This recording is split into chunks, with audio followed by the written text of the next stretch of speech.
So I've officially been trying to work out, warm up for the past hour, if not hour and a half.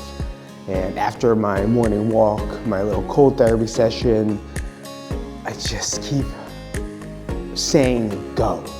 I keep saying it's time. I keep saying let's do this. Let's go. And then I'll check something, right? Whether it's my phone or the YouTube to make sure that a video was uploaded, which it wasn't. I put it up yesterday trying to do 100 videos, and for some reason the Wi-Fi shut off, I guess, overnight, and I let it run overnight to upload, and it never did, so now I'm trying to fix that, and there goes an hour.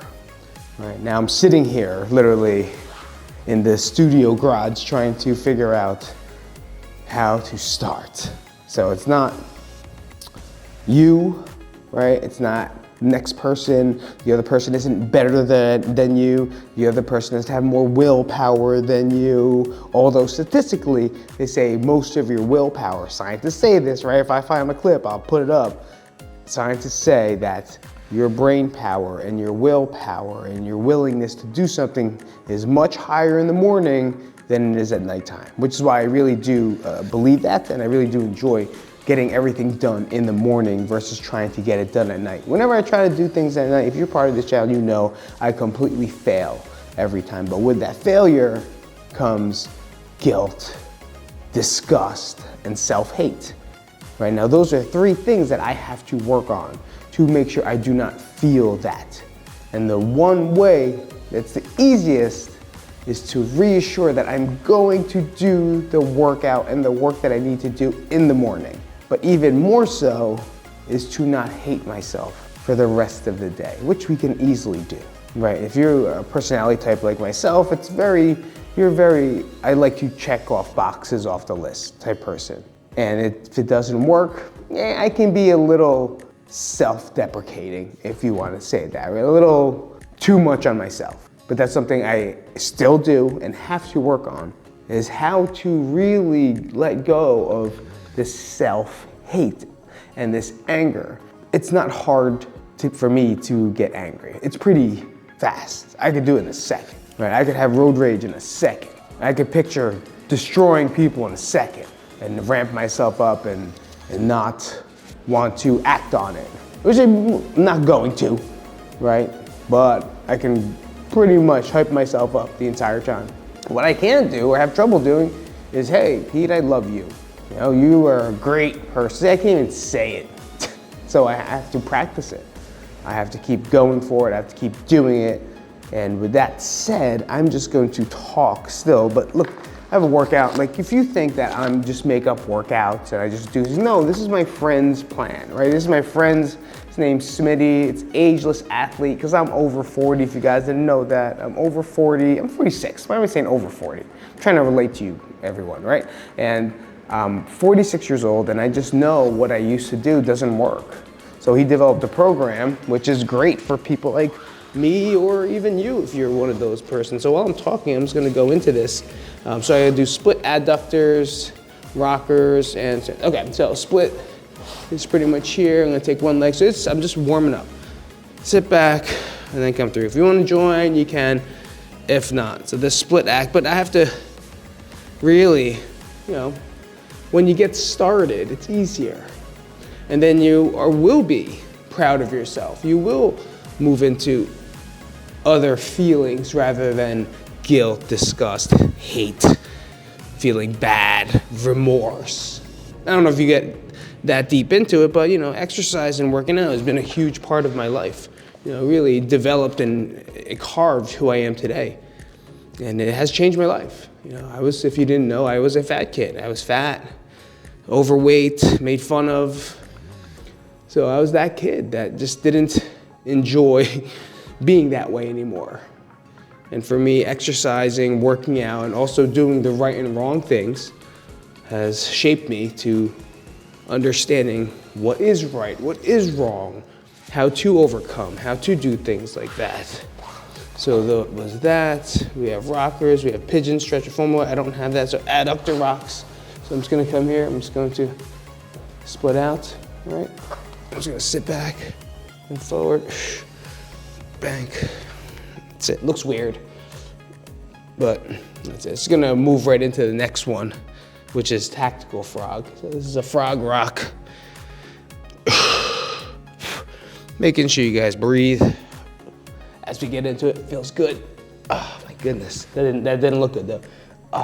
So I'm not gonna make that noise. Now tactical frog, I'm just gonna stay in the same position and I'm just gonna drop my head to the ground. You might hear the microphone here.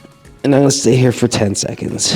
9, 8, 7, sitting back, 6, 5, breathe, 2, 1. And I might stay here longer because this feels good. And I'm really reaching out now, walking the hands out. 5, 3, 2, 1. You can slowly, safely bring your arms back in and then press away. And then careful for me, this is a tight position, so I'll take my time getting out of it. I ain't no young buck. So pigeon stretch. I like to call it 90-90. So I'm gonna take one leg, put 90 degrees, same thing at 90. I don't have great hip mobility. I do have fake hips. So I'm just going to sit and then rock. I'll do this about 10 times. 3, 4. We're obviously going to squat today.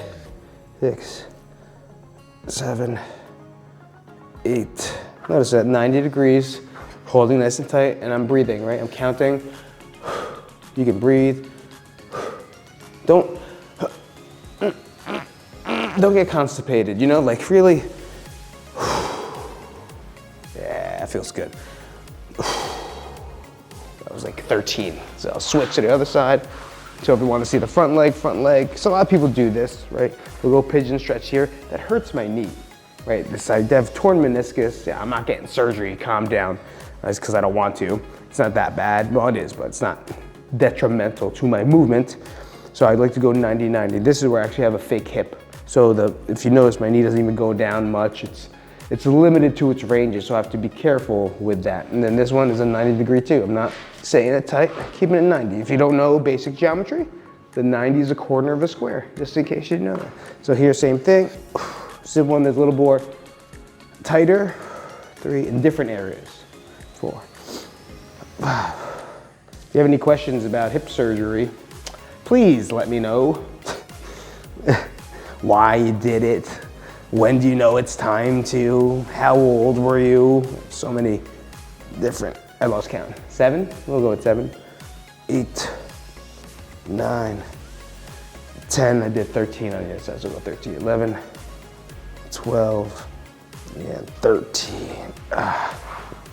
And that's just a hip mobility sequence. I believe he calls it what do they call that? Tactical frog. Nope, he doesn't call it anything. So, next will be up. All right, this is a good one. Hip reset series. So 1 to 9, plank grab, bird dog, plank grab, bird dog. Got it. So I'll need this. It's what they call a Copenhagen lift. I don't have that available. So just go into side plank. So an easier way to do this without being advanced is just a side plank. A lot of people think you gotta do side plank, they gotta like hold their arm up and go into it. No, it's pretty simple. You can do it, right? Everyone can do it. 90 degree on the elbow, abs engaged nice and tight.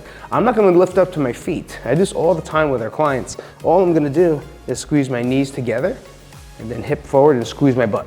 I'm not arching, I'm just kind of staying tight here, rolling my tailbone down, squeezing the glutes, and then I'm also pushing my knees together. You can even push your feet together and really engage. Now here's where it's tight. I'll say 10 seconds.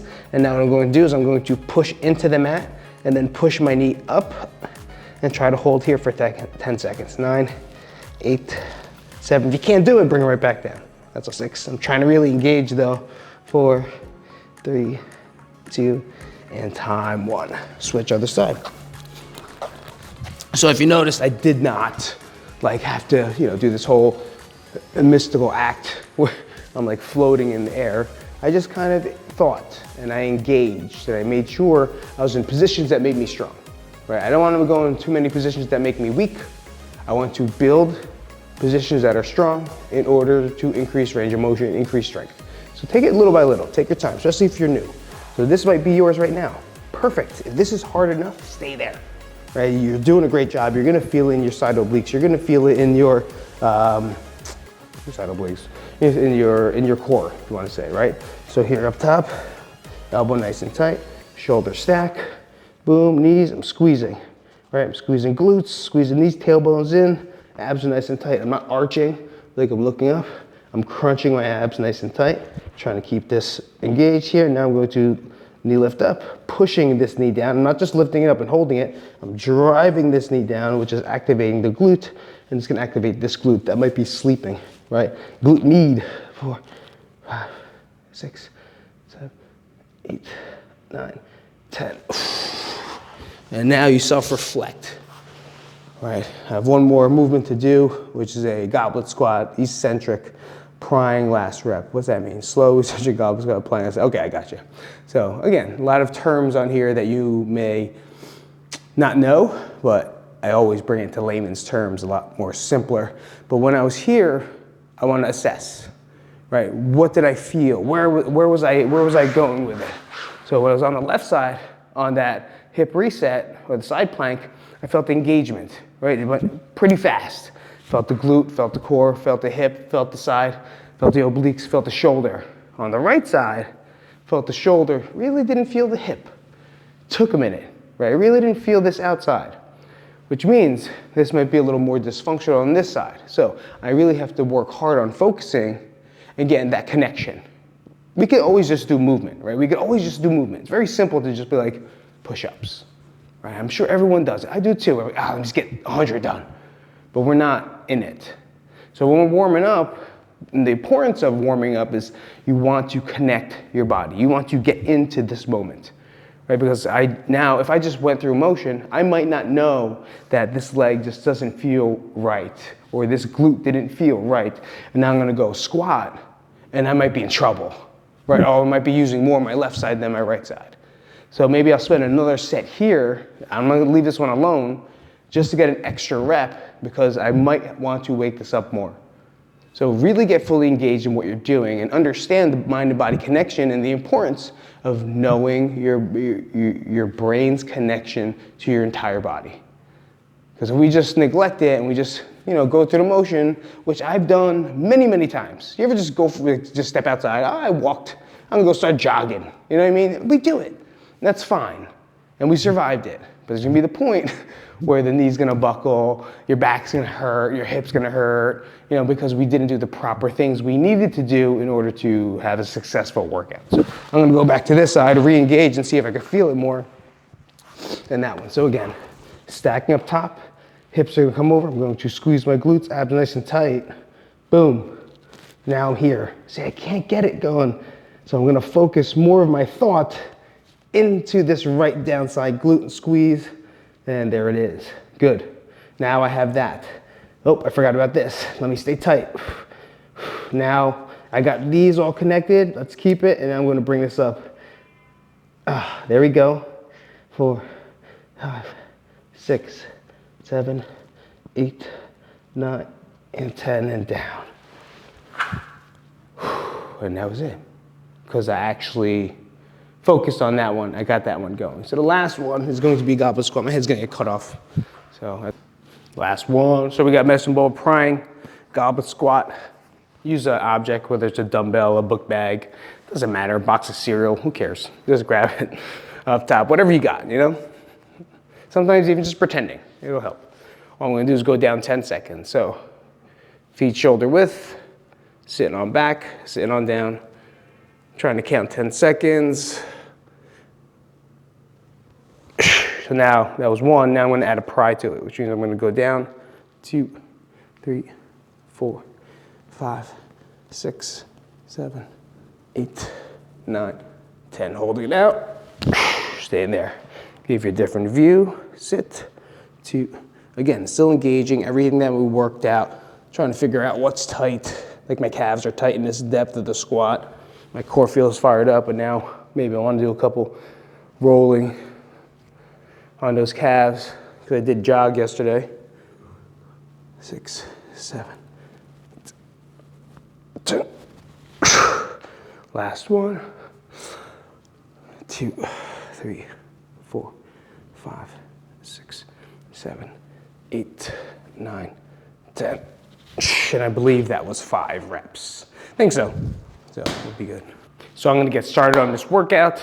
That was an easy-ish warm-up that I like to do because of the program that it's told me.